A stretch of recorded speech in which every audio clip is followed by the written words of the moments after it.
Mari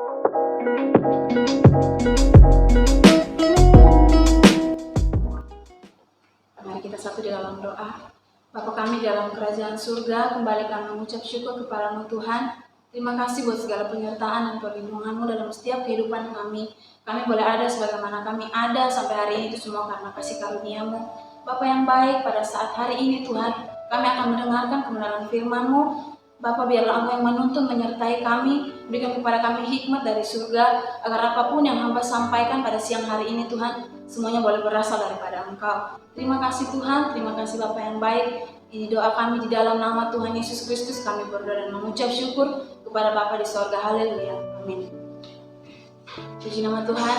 Shalom, selamat siang saudara yang terkasih di dalam nama Tuhan Yesus Kristus. Kita bersyukur kepada Tuhan karena kebaikan Tuhan, karena kasih karunia Tuhan, kita boleh ada sampai hari ini untuk kita sama-sama mendengarkan kebenaran firman Tuhan. Puji nama Tuhan, sesuai dengan tema kita pada bulan hari ini, yaitu Love and Grace. Artinya cinta dan kasih karunia. Siang hari ini saya mengangkat tema yaitu kasih karunia Allah. Kita mau sama-sama baca dalam Efesus pasal 2 ayat yang ke-8 hingga ayat yang ke-10. Kita membacakannya secara bersama-sama, saudara. Efesus pasal 2 ayat yang ke-8 hingga ayat yang ke-10. Demikian firman Tuhan, 1, 2, 3. Sebab karena kasih karunia kamu diselamatkan oleh iman. Itu bukan hasil usahamu, tetapi pemberian Allah. Itu bukan hasil pekerjaanmu. Jangan ada orang yang memegahkan diri. Karena kita ini buatan Allah, diciptakan dalam Kristus Yesus untuk melakukan pekerjaan baik yang dipersiapkan Allah sebelumnya. Dia mau supaya kita hidup di dalamnya. Puji nama Tuhan, saudara. Terima kasih buat kerjasamanya. Nah, sebelum kita belajar jauh tentang kebenaran firman Tuhan, sebelum kita mengenal apa itu kasih karunia, kita mau belajar ya saudara, sama-sama belajar kebenaran firman Tuhan. Apa itu kasih karunia? Kasih karunia itu adalah sesuatu yang tidak layak atau tidak pantas kita terima, tetapi kita menerimanya, saudara. Kasih karunia itu adalah sesuatu yang tidak bisa dijelaskan oleh manusia, karena kasih karunia seseorang itu juga diberkati lebih daripada yang lain. Artinya sesuatu yang gak pantas kita terima, tapi kita menerimanya, saudara. Dan karena kasih karunia juga seseorang dibedakan dari yang lain. Dalam Efesus pasal 2 yang ke-8 tadi, saudara, sebab karena kasih karunia kamu diselamatkan oleh iman, itu bukan hasil usahamu tetapi pemberian Allah. Nah, berbicara tentang kasih karunia, saudara, kasih karunia itu adalah 100% pemberian Allah, saudara. Pemberian di sini dalam arti gift atau hadiah ya, saudara. Kita bisa membacakannya, saudara, dalam Roma pasal 9 ayat yang ke-15 hingga ayat yang ke-16. Saya akan membacakannya, saudara. Roma pasal 9 ayat yang ke-15 hingga ayat yang ke-16. Sebab Dia berfirman kepada Musa, Aku akan menaruh belas kasihan kepada siapa aku mau menaruh belas kasihan, dan aku akan bermurah hati kepada siapa aku mau bermurah hati. Jadi hal itu tidak tergantung pada kehendak orang atau usaha orang, tetapi kepada kemurahan hati Allah. Ya saudara, kita tahu bahwa kasih karunia ini adalah pemberian Allah 100%. Dia memberikan kita hadiah.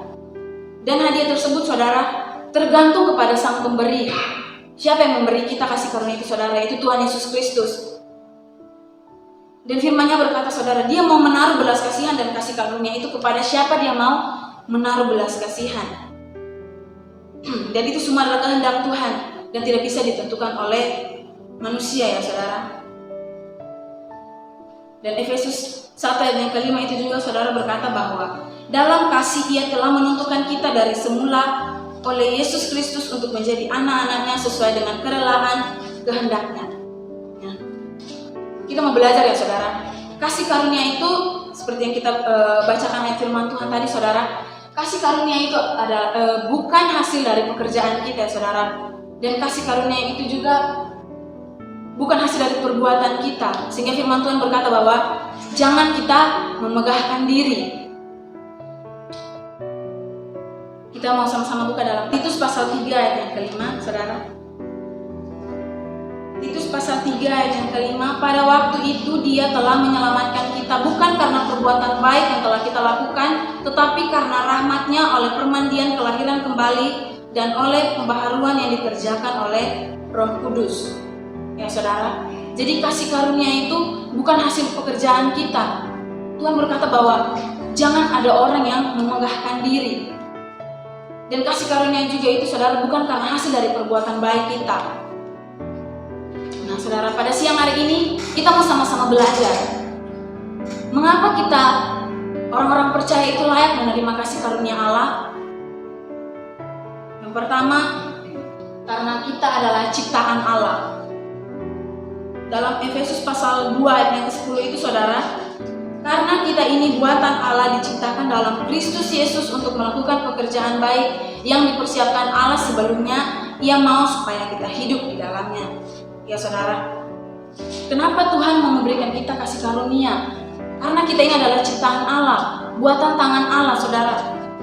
Dia yang menciptakan kita. Dan yang kedua, mengapa kita layak menerima kasih karunia Allah saudara?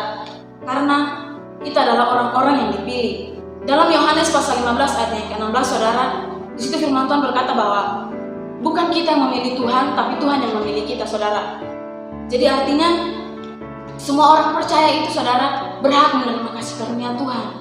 Dan firman Tuhan juga berkata, Tuhan yang memilih kita, bukan kita yang memilih Tuhan ya saudara. Yang ketiga, mengapa kita layak menerima kasih karunia Allah? Yaitu karena kita telah ditebus. Mari kita sama-sama baca dalam 1 Petrus pasal 1 ayat yang ke-18. Sebab kamu tahu bahwa kamu telah ditebus dengan cara hidupmu yang sia-sia yang kamu warisi dari nenek moyangmu, itu bukan dengan barang yang fana, bukan pula dengan perak atau emas, melainkan dengan darah yang mahal, yaitu darah Kristus yang sama seperti darah anak domba yang tak bernoda dan tak bercacat. Saudara-saudara, kenapa kita layak menerima kasih karunia Allah? Yang pertama karena kita ini adalah ciptaan Allah, karena Allah yang memilih kita saudara, dan yang ketiga karena kita telah ditebus oleh Allah. Dia kedatangan dia ke dalam dunia ini saudara, ketika dia turun dalam dunia ini dia menjadi manusia 100%. Dia mengosongkan dirinya saudara. Artinya apa saudara? Dia tidak malu untuk menjadi manusia. Seperti dalam Yohanes pasal 3 ayat yang ke-16 saudara, karena begitu besar kasih Allah akan dunia ini, sehingga Ia telah mengaruniakan anaknya yang tunggal, supaya setiap orang yang percaya kepadanya tidak binasa, melainkan memperoleh hidup yang kekal saudara.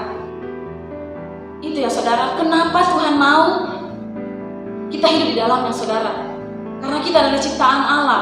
Kita telah dipilih oleh Allah saudara, dan kita telah ditebus oleh Allah. Dan yang keempat, ketika kita menjadi ciptaan Allah dan kita dipilih oleh Allah dan kita telah ditebus oleh Allah saudara, kita layak menerima kasih karunia agar kita mampu untuk melakukan pekerjaan yang baik.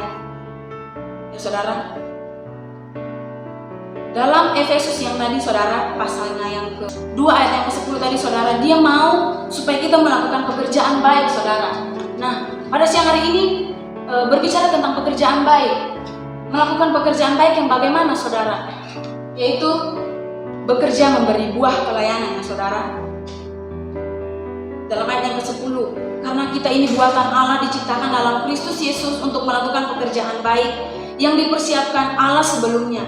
Ia mau supaya kita hidup di dalamnya. Ya saudara, melakukan pekerjaan baik yang bagaimana? Artinya melakukan pekerjaan baik yaitu memberi buah dalam pelayanan ya saudara.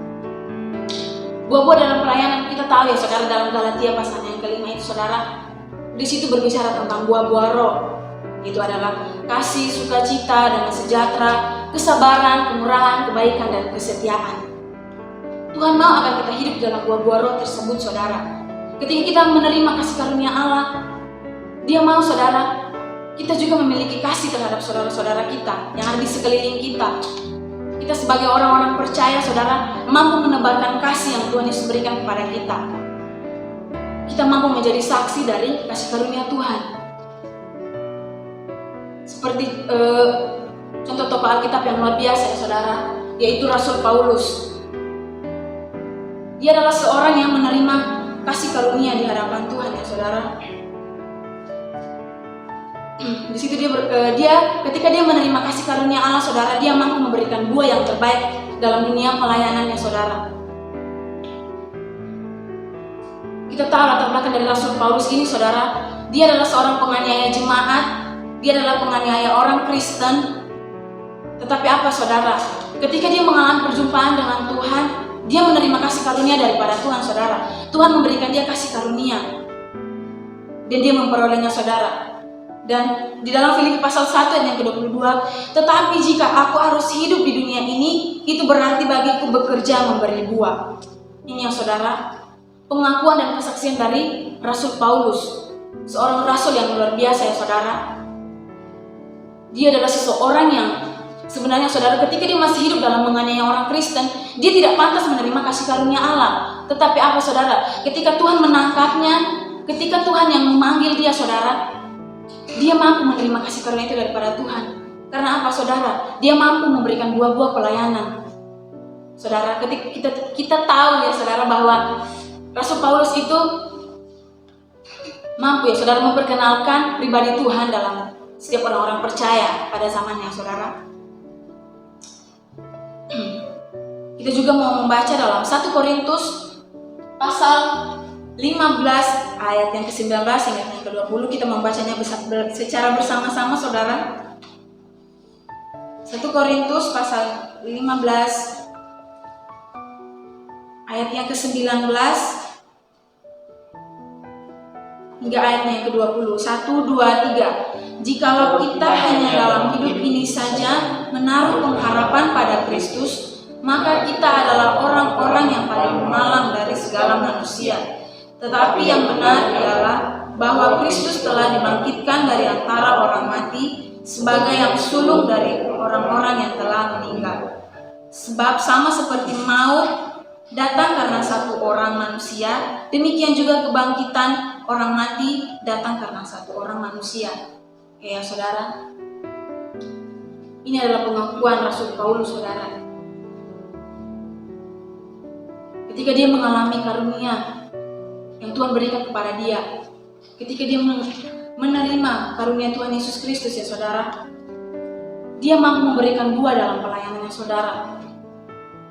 Jadi, saudara, perenungan kita pada siang hari ini, ketika kita menerima kasih karunia Allah yang diberikan cuma-cuma kepada kita, saudara, apa itu kasih karunia? Kasih karunia itu adalah sesuatu yang tidak pantas kita terima, tapi kita menerimanya, saudara. Dan apa, saudara? Itu tergantung dari sang pemberi hadiah tersebut. Kita mampu menerima hadiah, menerima gift daripada Yesus Kristus, saudara. Dan biarlah ketika kita menerima kasih karunia itu, saudara, kita mau belajar dari Rasul Paulus, ya saudara, seorang rasul yang luar biasa. Ketika kita orang-orang percaya menerima kasih karunia daripada Tuhan Yesus Kristus, kita mampu melakukan pekerjaan baik, yaitu menghasilkan buah dalam pelayanan kita, saudara. Dimanapun kita berada, saudara, apapun yang menjadi pelayanan kita mau melayani Tuhan dengan sungguh-sungguh, ya saudara. Kita mampu menebarkan kasih karunia itu dalam setiap kehidupan kita. Dengan cara apa, saudara? Kita melakukan pekerjaan baik. Dengan cara apa kita melakukan kasih karunia Allah dalam setiap kehidupan kita? Yaitu, saudara, dengan cara melayani Allah. Kita mampu melayani Tuhan Yesus, ya saudara. Tuhan Yesus Kristus yang rela memberikan nyawanya bagi kita. Dia mau supaya kita melayani dia, saudara. Sehingga apa, kasih karunia itu tidak menjadi hal yang cuma-cuma, tidak menjadi barang yang fana, saudara, tapi menjadi hal yang berguna bagi setiap kehidupan kita. Dan yang kedua, saudara, biarlah kehidupan kita mampu menebarkan Injil kebenaran firman Tuhan dengan cara melayani sesama manusia. Ketika kita menerima kasih karunia Allah, ketika kita menerima kasih Tuhan Yesus Kristus, saudara, kita mampu menebarkan kasih karunia Allah dalam setiap kehidupan kita. Dengan cara apa, saudara? Kita mampu mengasihi saudara-saudara kita. Kita mampu mengasihi orang-orang percaya di sekeliling kita, saudara. Artinya apa, saudara? Ketika kita ditolak, ketika kita tidak dikasihi oleh orang lain, kita mampu mengasihi orang lain tersebut, saudara. Meskipun tidak ada alasan untuk berharap pada orang-orang yang membenci kita, saudara. Namun apa? Kita harus menyadari bahwa kita adalah orang-orang berdosa yang telah menerima kasih karunia Allah dalam setiap kehidupan kita. Biarlah, saudara, kita mau hidup dalam kehendak dan rencana Tuhan. Kita mau melayani Allah, kita mau melayani sesama kita manusia Dan kita mau mengasihi saudara-saudara kita ya saudara, seperti kita mengasihi diri kita sendiri. Biarlah saudara ini menjadi perenungan bagi kita pada siang hari ini saudara. Apa pelajaran penting yang kita petik dari dalam firman Tuhan ini saudara? Jangan kita menganggap sepi kasih karunia Allah. Jangan kita menganggap sepele kasih karunia Allah. Jangan kita menganggap sepele hadiah yang Tuhan berikan dalam setiap kehidupan kita saudara. Kita mampu untuk menebarkan kasih karunia Allah dalam setiap kehidupan kita saudara. Dan sebagai ayat penutupnya saudara, mari sama-sama kita membaca dalam Efesus pasal 6 ayat yang ke-24.